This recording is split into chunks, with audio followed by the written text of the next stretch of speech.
আচ্ছা, কেউ কি কফি লাভার আছেন?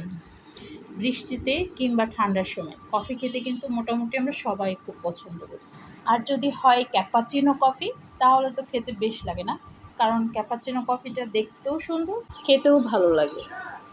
চলুন ১ কাপ ক্যাপাচিনো কফি আমরা তৈরি করে নিই। আমি প্রথমে ১ টেবিল স্পুন কফি আর ২ টেবিল স্পুন চিনি নিয়ে নিয়েছি। এই ২টাকে একসাথে ভালোভাবে একটা ইলেকট্রিক বিটার দিয়ে ভালো করে বিট করে নিতে হবে। যতটা বিট করা যাবে ততটা এটা ফ্লপি আর পমি হবে। সুন্দর মতো ফ্লপি আর পমি হলেই কিন্তু ক্যাপাচিনো কফিটা বেশি ভালো লাগে খেতে।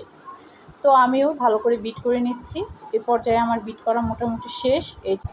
এই টেক্সচারটা অনেকটা এরকম ফোমি আর ফ্লপি হবে। এবার আমরা কফিটা তৈরি করে নিব।